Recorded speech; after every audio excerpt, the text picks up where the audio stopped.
के पावन चरणों में कोटि कोटि प्रणाम।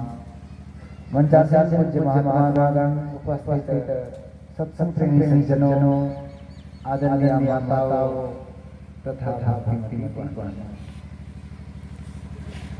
अभी हम लोग पवित्र ग्रंथ सत्संग योग से भगवान वेद का उपदेश सुन रहे थे, उनका विचार सुन रहे थे। क्या उनका विचार है? तो इस संसार में जितने लोग हैं सिर्फ मनुष्य मात्र के लिए कहा, ये मनुष्य मनुष्यों शब्द कह करके संबोधित करते हैं। मतलब इसमें कोई भी मनुष्य, चाहे वो किसी भी जाति किसी भी मजहब के हों, सब कोई भक्ति कर सकते हैं, उस परम पिता परमात्मा की गोद में बैठ सकते हैं। इसीलिए कहा, हे मनुष्य, जगत प्रसव करता, प्रसव करता कहते हैं सृष्टि करने वाले, पैदा करने वाले। तो इस संसार जगत मतलब संसार होता है। इस संसार को कौन पैदा कर सकता है?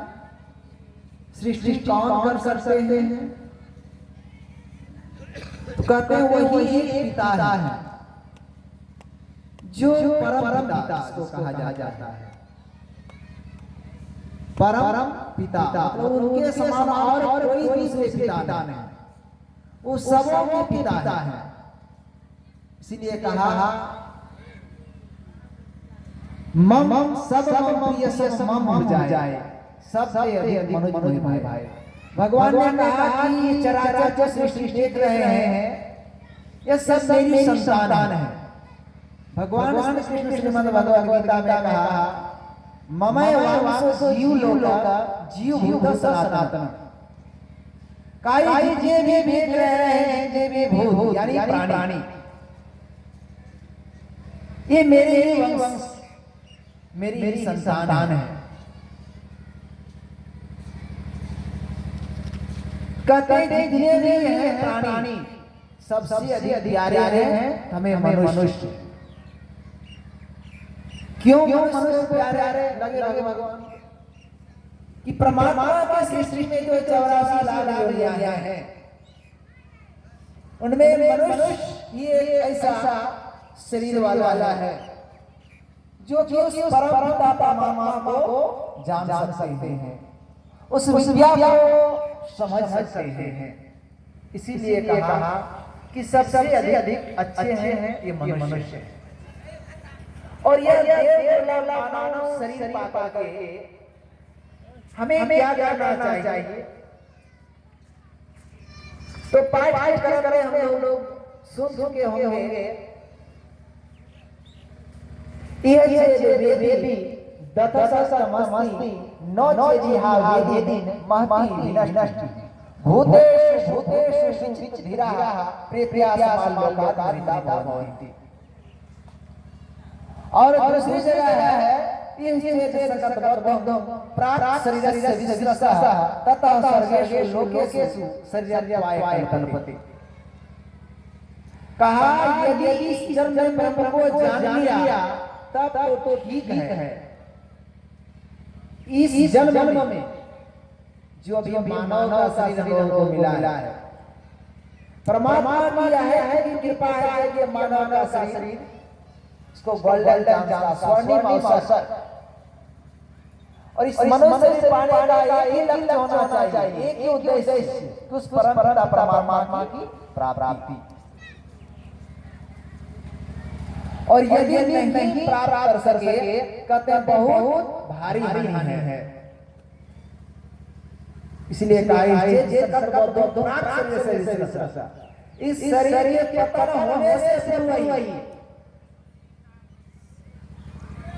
उस परम पिता परमात्मा की प्राप्ति कैसे होगी? तो इसी के लिए महापुरुषों ने कहा कि पहले संतों के सानिध्य में जाना होगा, पहले समझना होगा। जिस प्रकार कोई यात्रा करने के लिए घर से निकल पड़ा